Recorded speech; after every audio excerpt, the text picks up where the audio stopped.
Nous commençons notre tournée par un marché public. C'est à se demander si les commerçants informels sont au courant de la présence des variants du coronavirus dans le pays. Ils sont assis côte à côte, ne portent pas de masque et certains sont apparemment tellement à détendus qu'ils échangent des bols. Quelques-uns discutent entre eux et bien sûr, les règles de distanciation ne sont pas respectées. Dans ces conditions, rien ne fait obstacle au virus. Par contre, des clients portent des masques. Néanmoins, depuis l'introduction de la maladie, les petits commerçants ont toujours été les plus rebelles à observer les consignes. Est-ce par manque de sensibilisation ou mauvaise volonté?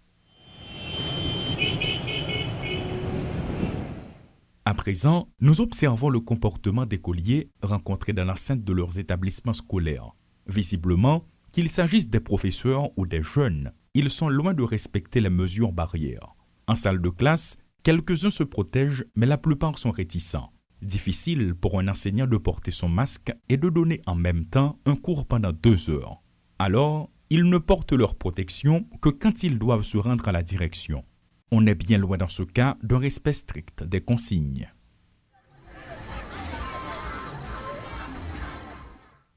Actuellement, nous nous trouvons devant une église.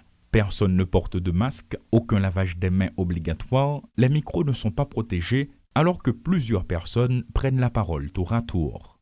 Ne parlons pas non plus de la distance physique entre les fidèles. Certains affirment sous couvert de l'anonymat qu'ils ne croient pas en l'existence de la maladie. Pourtant, la Bible en prévoit clairement guerre et épidémie.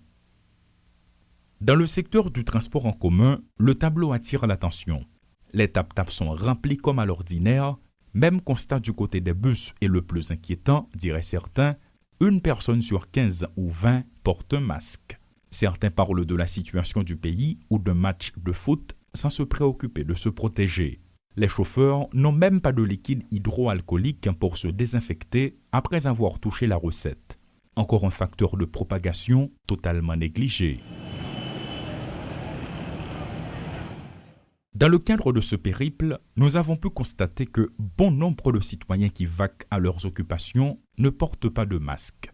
Quelques interrogés de manière anonyme plaident qu'ils sont allergiques ou asthmatiques ou qu'ils craignent la chaleur. Il y a aussi ceux qui possèdent un masque mais ne le portent qu'à certaines occasions. Des variants encore plus dangereux, issus respectivement du Brésil et de l'Angleterre, ont déjà causé la mort de nombreux hauts cadres de l'administration publique. Après ces décès, suite à un conseil des ministres, le gouvernement a décrété l'état d'urgence sanitaire pour une durée de 8 jours sur tout le territoire national, le temps d'examiner la situation selon les propos du ministre de la Culture et de la Communication, Pradel Henriques.